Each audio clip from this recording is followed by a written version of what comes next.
Bonjour à tous et bienvenue sur Diapit. Donc, comme prévu et comme promis, je reviens vers toi pour te raconter un peu ma petite histoire.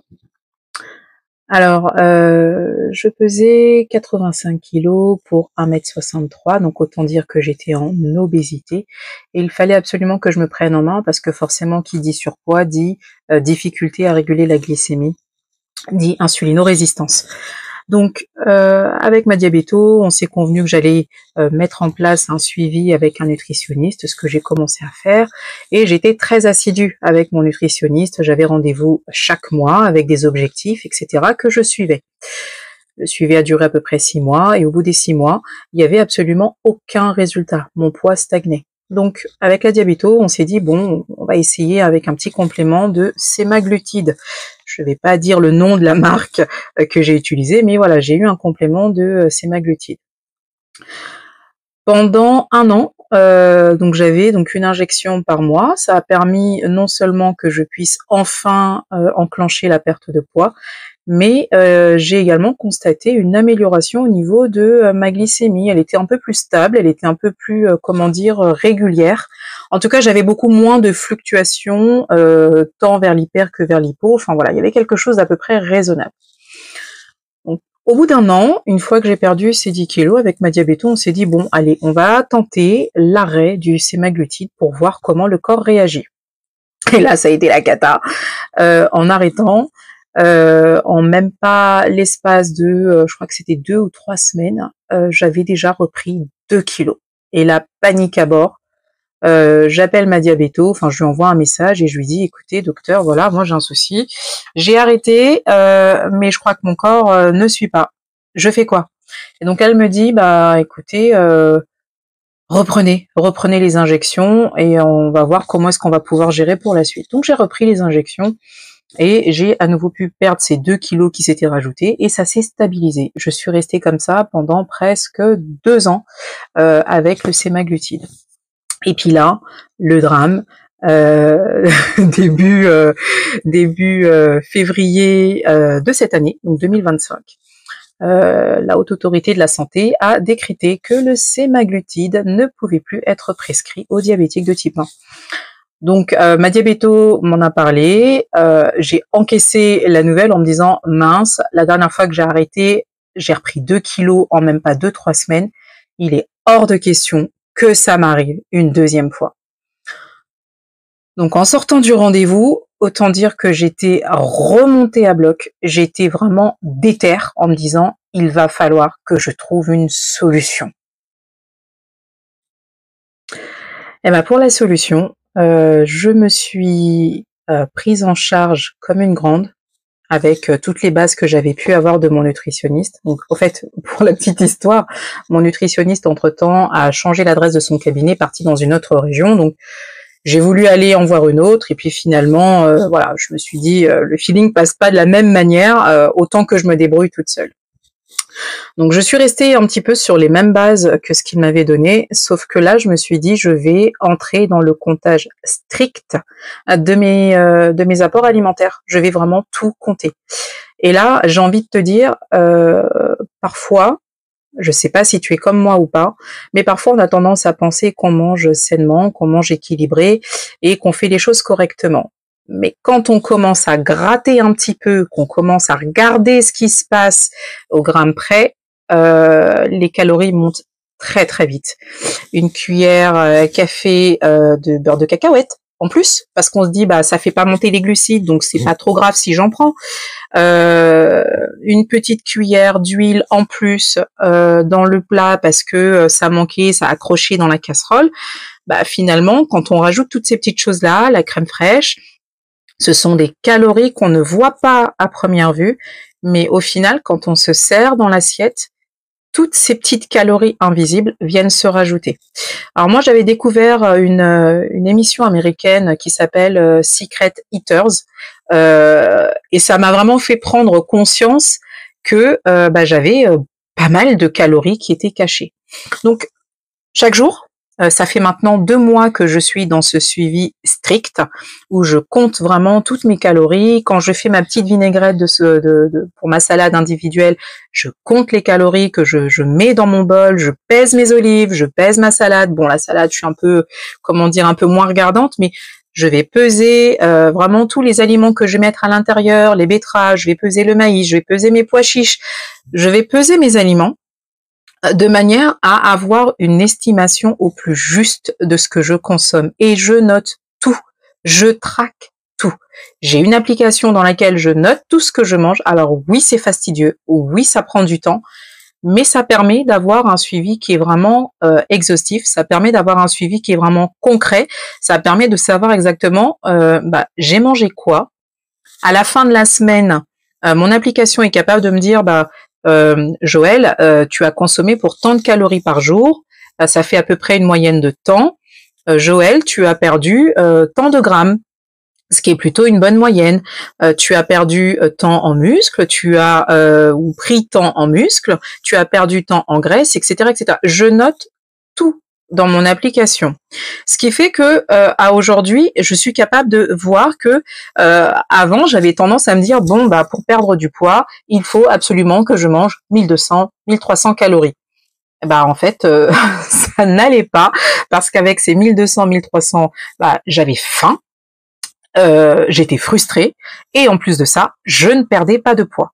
Là, à aujourd'hui, je mange aux alentours de 1500, mais 1500, j'ai du mal à les tenir. On va dire plutôt que je tourne aux alentours de 1600 calories au minimum et je peux aller jusqu'à 1800 en moyenne.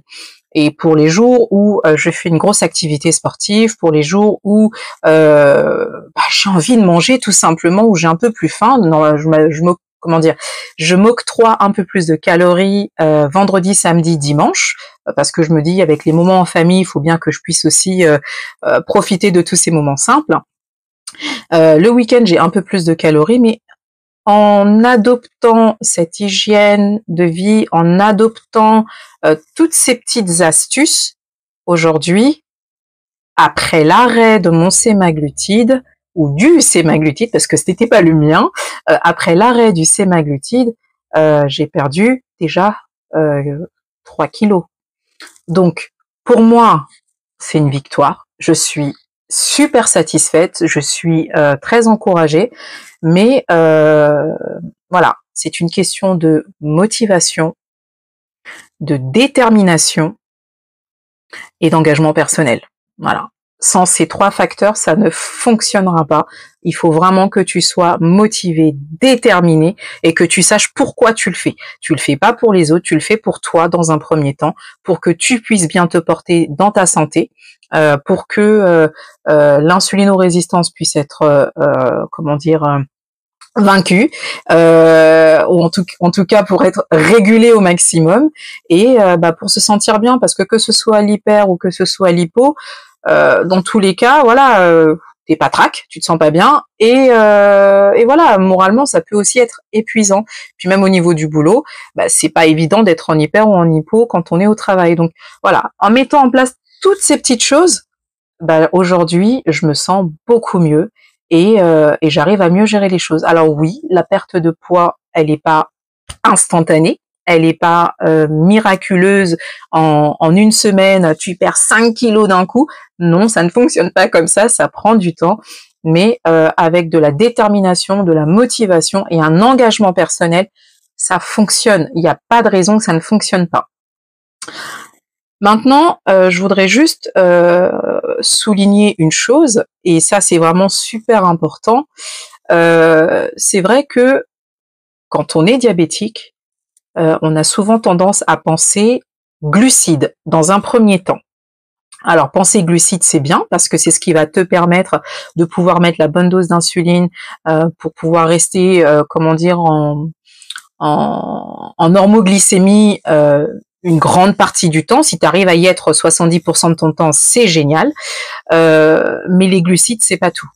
Là, quand tu rentres sur un rééquilibrage alimentaire, quand tu rentres sur un objectif de je veux maigrir, je veux perdre du poids, je veux améliorer ma santé, il va falloir que tu penses sur 2 champs en même temps. Il va falloir que tu penses sur le champ glucides, mais il va également falloir que tu penses sur le champ calories. Et c'est ce switch qui parfois peut être difficile à intégrer. Je prends l'exemple, moi j'ai une pâtisserie que j'aime beaucoup, le Paris-Brest. Le Paris-Brest, de ce que j'ai pu observer en termes de glucides, c'est la pâtisserie qui a le moins de glucides au 100 grammes. Mais quand on regarde au niveau des calories, au niveau du taux de graisse dans cette pâtisserie, c'est l'une des pâtisseries qui contient le plus de matière grasse et donc qui contient aussi la dose de calories qui va avec. Donc oui, d'un point de vue glycémique, ça peut se gérer, mais d'un point de vue calorique, c'est une catastrophe. Donc il va falloir réfléchir aux deux aspects en même temps, et c'est ce qui va être un peu compliqué, et c'est pour ça que je te conseille d'avoir un tracker de calories. Comme ça, tu ne réfléchis plus aux calories, tu les rentres dans ta machine, et les glucides, si tu es déjà habitué à gérer ta santé, normalement les glucides, c'est un réflexe. Tu connais déjà la valeur glucidique de ton riz, de ton pain, de ce que tu as l'habitude de manger. Tu les connais, ces glucides. Ce qu'il va falloir, c'est vraiment que tu puisses trouver un support pour t'aider par rapport au comptage des calories. Et comme ça va te faciliter au quotidien pour avancer. Parce que là, il faudra penser vraiment sur ces deux champs en même temps. L'un ne va pas sans l'autre. Tu ne peux pas dire, oui, je mange peu de calories et après risquer au niveau de ta santé. Pour la petite anecdote, je sais pas si tu as déjà vu les shorts que j'ai publiés, ça m'est déjà arrivé de tomber en hypoglycémie. Oui, en hypoglycémie, même si je suis en rééquilibrage alimentaire, même si je suis en phase de régime et de perte de poids, quand je suis en hypo, eh ben je mange mes bonbons. Quand je suis en hypo, pour même le dire, c'est que je mange 5 bonbons. Pour m'apporter la dose de glucides nécessaire pour que je reparte d'un coup. Après, si je suis proche du repas, je mange. Si je suis loin du repas, je rajoute 2 biscuits par-dessus, histoire de ne pas faire de malaise, parce que le but, c'est de ne pas tomber en malaise, c'est toujours d'être bien d'un point de vue santé. Par contre, et c'est là où je pousse un peu plus loin dans mon tracking, les bonbons que je mange, les biscuits que je mange, je les rentre également dans mon application de tracking. Je les note en tant que collation. Et ce qui me permet de savoir combien de calories, au final, j'ai pu ingérer dans la journée, dans la semaine. Donc, je les prends en compte, non pas comme si c'était des calories prévues dans mon alimentation, mais si je vois que j'ai fait une hypo dans la journée, etc., et que je vois que le soir, au moment du repas, j'en suis déjà à 1500 calories et que je vais forcément dépasser le seuil que je me suis fixé, le soir je vais peut-être opter pour du blanc de poulet ou je vais peut-être opter pour du poisson blanc. Si vraiment j'ai pas le temps, j'opterai pour des œufs. Mais voilà, il y a des petites astuces comme ça. Et à l'occasion, je te partagerai une recette de blanc de poulet, parce que le blanc de poulet, je sais qu'autour de moi, j'entends beaucoup de personnes qui me disent « Ouais, mais c'est super sec, c'est dur à manger, c'est pas agréable. » Moi, j'ai une astuce infaillible pour ça, pour que le blanc de poulet soit tendre et soit agréable. Voilà, écoute... j'espère qu'avec toutes ces informations, j'ai réussi à t'encourager, en tout cas à te prendre en main et à te montrer que c'est possible. On se dit bonne fin de journée et puis on se dit à dimanche. Dimanche prochain, je reviens et je t'apporterai d'autres informations et j'espère qu'elles pourront t'aider dans ton parcours. Au revoir, à bientôt.